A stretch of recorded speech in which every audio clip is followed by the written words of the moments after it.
上的住户听好了，我儿子下个月要办理结婚，各位邻居请准备礼金8888，楼里有车价钱超过50万的，麻烦提前加满油。下周日凌晨2点，咱们准时集合，出发迎亲。我会把咱们楼里所有业主都加上好友，大家尽快通知一下。对了，礼金就直接转给我就行。没一会儿，他就发来好友申请了，我直接点了拒绝。紧接着，我家大门就被人砸得震天响。从门口的监控一看，一个中年女人正火冒三丈地捶着我的防盗门，嘴里还振振有词：“开门！干嘛不加我好友？赶紧把钱给了，整栋楼就缺你这一份了。”我们这儿算是高档小区，可能别人不在乎这点钱，但我可不吃他这一套。我打开门锁的对话功能，不咸不淡地说了句：“8888是不是太少了？要不我给你8888，再搭辆车送你怎么样？”那女人一听乐坏了：“行啊，就要你最近常开的那辆黑色奔驰，那辆白色大众，我可看不上。”我拿出手机，主动把它加上了，钱转过去了，记得查收啊。这还像话？原谅你，小兔崽子，你敢耍老娘？你发的是个表情包。不是吧？难道有人不知道微信零钱一次最多转2万？该不会真有人去点那个表情包了吧？你给我出来！你既然答应了，今天这8888和车你必须给我。看他这副无赖样，我简直气笑了，直接掏出手机打电话报警。他把门拍得震天响，一个劲儿叫嚷着让我转礼金。我没理会在门口撒泼的那位，安心等着警察来。女人一看到警察，就像见了救星。警察同志，里面这人欠钱不还，还赖账，不是一位男士报的警吗？我赶紧把门打开，报警的是我。我把事情从头到尾跟警察讲了一遍，两位警察听完也是一脸无语。那女人在一旁搓着手，理直气壮地说道：“警察同志，都是邻居，我让大家一起沾沾喜气，怎么了？再说了，我提前跟他打过招呼了，他就该把礼金给我，他自己都答应了，给8888，还要送我一辆车。”他凭什么不给我？警察听了嘴角直抽抽，板起脸严肃地说道：“现在都晚上11点了，你这已经是扰民了。至于礼金，人家跟你非亲非故，根本没义务给你儿子随份子。”警察批评完那女人，又转过头来对我说道：“这位先生，如果他以后再有类似行为，请你及时报警。”我点了点头，表示明白了。女人走之前恶狠狠地撂下一句：“你给我等着瞧！”才过没多久，我刚有点睡意，头顶上就传来砸天花板、咚咚乱跳，还有各种噼里啪啦的动静。原来那女的就住我楼上。这时微信里弹出女人嚣张的语音：“知道错没？识相点把礼金和车送来，不然你每天晚上都别想睡觉。”我立马坐起来，翻出纸盒和隔音棉，把我新买的小音箱里3层外3层裹了个严实，只留一个小口。我把刚做好的这个装置用东西顶在天花板上。我点开音乐播放器，开始循环播放重金属摇滚。很快微信里就收到女人发来的一长串60秒语音。我默默地把小音箱的音量又调大了一格，然后塞上耳塞，不去理会那些污言秽语。第二天一大早，我在电梯口碰见了对门的邻居，他朝我投来同情的目光：“你没事吧？楼上那一家子可不好惹。”我立刻意识到他也被邻居骚扰，我赶紧追问：“那礼金你们都给了？”“给了，那家人的手段太下作了，报警有时候都拿他们没办法。”他告诉我他叫许昕，搬进来1年了。昨天砸门那女的叫陈娟，她老公叫李英俊。你是不知道，这家人可恶心了。他们刚搬来的时候就办乔迁宴，礼金是1888，我当然没同意。结果陈娟一家子骚扰了我整整1个星期。听许昕说，不少邻居都被他们各种无赖手段逼着给了钱。乔迁宴那天，这家人居然就在小区空地上给大家端上来一桌华莱士。更气人的是，一桌坐14个人，他们只准备了6个人的分量。我听了火冒三丈，向他保证一定替他出这口气。这时电梯门开了，许昕惊呼一声，躲到了我身后。电梯口站着陈娟，旁边还有个中年男人，应该就是她老公李英俊。“你这个说话不算数的小人，总算逮着你了！今天不把钱和车交出来，你别想走！”陈娟大声嚷嚷，李英俊在一旁双手叉腰，恶狠狠地瞪着我：“都跟你说了，下周我儿子结婚，你凭什么不给？懂不懂点礼数？白长这么张脸，年纪轻轻就能住这儿，背地里不知道勾搭了多少女人！”我装模作样的用手在鼻子前扇了扇风。哎呦，我说化粪池怎么都见底了，原来全跑你嘴里了，怪不得味儿这么冲。李英俊急了：“你敢骂我老婆？我不光骂她，连你一块骂，你算哪根葱？你跟我说了我就得给你，明天去中南海，是不是天安门都得归你？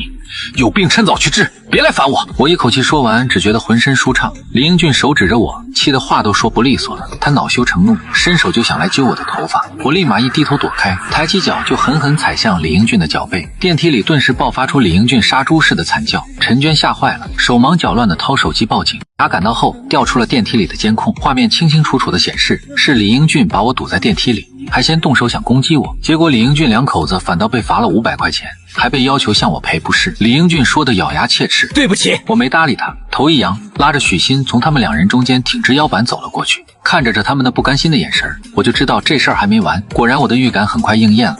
吃过晚饭，李英俊他们又找上门来了。李英俊故意摆出一副大度的样子，小子，我们不要你的礼金和车了，可以给你省下多大一笔开销。陈娟在一旁帮腔，所以你得来给我家当伴郎。另外，我家下周有亲戚要来，你家这么大，你一个人住也是浪费，不如腾出来给我家亲戚住几天。他们不习惯和生人一起，到时候你随便去外面找个酒店将就一下就行。我凭什么去当伴郎？还有，我家凭什么要让给你家亲戚住？都是邻居，帮个忙怎么了？而且外面住酒店多贵啊！我气得反而笑了出来。谁给你们的自信？梁静茹吗？你这人怎么这样？我们都这么让步了，让你当伴郎是瞧得上你，一般人想当还没这机会呢。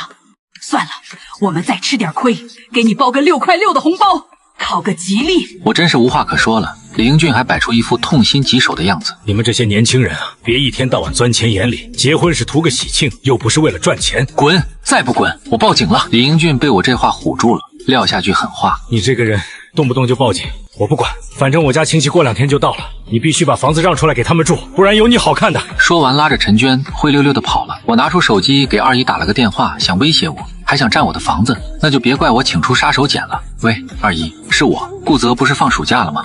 让他来我这儿玩几天吧。顾泽是我表弟，今年刚满18岁，跟一般同龄男孩不太一样。他做过鉴定，是狂躁症，也就是常说的精神病。我倒要看看李英俊这一家子还能玩出什么花样。结果接到顾泽的当天就出事儿了。从高铁站回到家，我家智能门锁怎么也打不开，屏幕上显示指纹验证失败，请24小时后再试。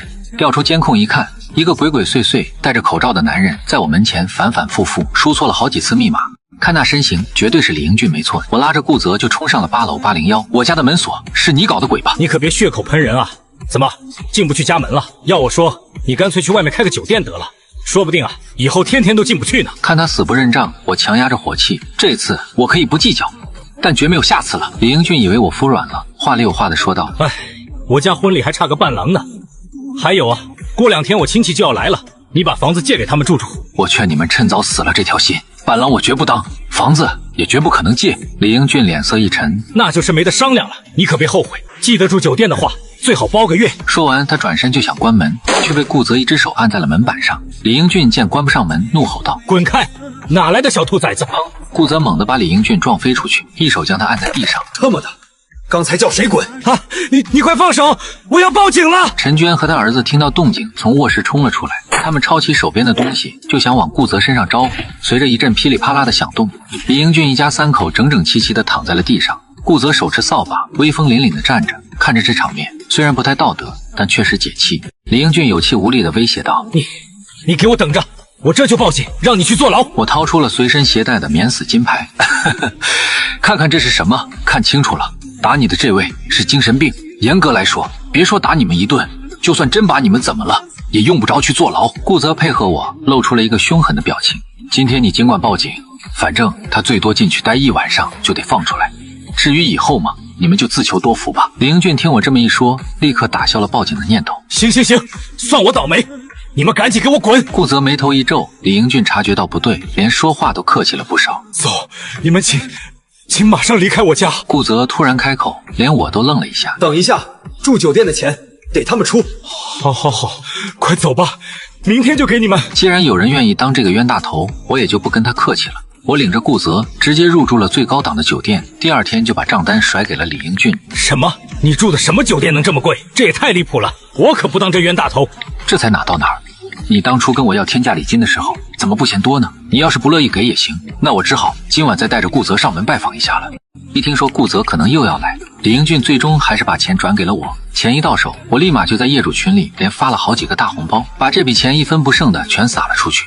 等我说明这钱的来历之后，群里齐刷刷的刷起了一排大拇指，而李英俊一家子却在群里彻底没了动静，连红包都没敢领，这可不像他们平时爱占便宜的作风。我心里琢磨着，他们怕不是在暗地里憋着什么大招呢。果然才过了2天，他们的反击就来了，只是我没料到会这么狠。刚到学校，我就被领导叫去谈话了。领导递给我一封匿名举报信，上面写我私生活不检点。看到这些，我肺都快气炸了。刚想跟领导辩解，领导却摆了摆手：小冉啊，我个人是相信你为人的，但别人说的有鼻子有眼。这样吧，你先回家休息一段时间，避避风头。就这样，我被暂时停职了，真是屋漏偏逢连夜雨。回到小区，我刚下车，脚底就传来一阵钻心的疼。低头一看，左脚正好踩在几颗图钉上，钉子尖已经扎进肉里了。我靠在车边大口喘气，这才发现我的停车位上洒满了图钉，4个车胎也全都被扎瘪了。李英俊不知从哪儿冒了出来，阴阳怪气地说道：“冉老师，这是怎么了？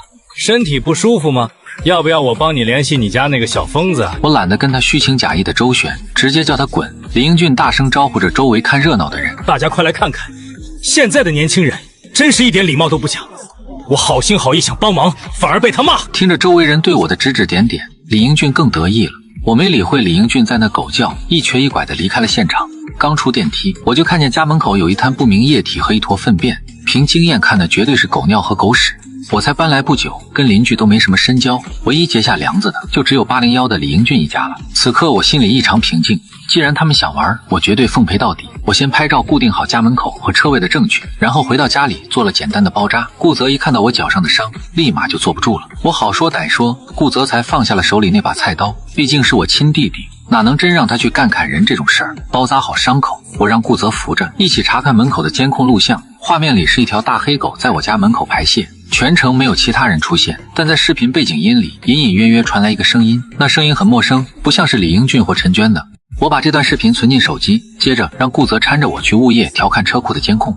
车库监控显示，一个矮矮胖胖还有些秃顶的男人，好几次在我的车位附近晃悠。把画面放大仔细看，能发现他每次经过都从裤兜里抖出一小把图钉。两段视频里都没出现李英俊一家人的身影，难道我猜错了？突然我脑子里灵光一闪，李英俊之前提过，过2天他家有亲戚要来，果然到物业一打听就得到了答案。昨天李英俊在物业那里登记了8个外来临时人员短期居住，其中就有人牵着一条大黑狗。我把问题抛给了物业，监控可以证明是他家亲戚干的，这事儿怎么解决？我们这边会尽快帮您联系对方进行协商。管家给出了承诺，电话很快就接通了。你别胡说八道啊！我三哥只是从那儿路过，图钉怎么掉的他自己都不知道。还有，我家从来不养狗，我亲戚家也没有，说不定是哪儿来的野狗看他不顺眼呢，少往我们头上扣屎盆子。李英俊把管家怼得哑口无言，管家唯唯诺诺地看向我，我随意地摆了摆手。李英俊嘴硬正合我意，因为我本来也想用他们自己的方式来还击。我让顾泽去车库里把那些图钉一颗一颗都仔细捡起来收好，后面派得上用场。而我自己则守在家里。没过多久，我又听到了那个熟悉的声音：旺财上！果然狗主人没敢在监控里露面，只有那条大黑狗屁颠屁颠地跑过来，在我家门口办事儿。就在这时，我提前联系好的警察如同神兵天降，短短几十秒，大黑狗就被抓捕归案。狗主人急了，直接冲到我门口大呼小叫起来：“你们是谁？凭什么抓我的狗？”警察的眼神也变得锐利起来，盯着他：“你的狗，也就是说，指使狗在别人家门口乱拉的人就是你了？那你可得跟你的狗一起被带走了。”狗主人权衡再三，还是否认了：“不是我的狗。”我适时的开口问道：“警官，像这种无人认领的野狗，抓到之后一般会怎么处理啊？”要是流浪狗咬人了，那就得马上处理掉；要是没伤人，通常会送到动物收容所。我认识个朋友特别爱狗，能让他收养这狗吗？我这句话让现场所有人都愣住了。警察琢磨了一下，点了点头，同意了。那现在这狗归我朋友了。狗主人一边试图夺回那只大黑狗，一边朝楼上大喊：“不行，把旺财还给我！英俊，你们快下来帮忙啊！”安全通道里立刻响起一阵急促的脚步声，一连串痛呼传来。我们赶到安全通道口，只见李英俊那伙人，有的抱着脚，有的按着手，还有的捂着屁股，这些地方都扎进了图钉，现在算是原样奉还了。警察很快调看了监控，我用李英俊当初的话堵了回去，把他气得直瞪眼：“你可别乱说啊，我弟弟只是路过那儿，不知道怎么的，图钉就撒了。”警察对顾泽进行了批评教育，主要是提醒他，一个精神病人平时别带着这么多危险物品。顾泽点了点头，听话得像个挨训的小学生。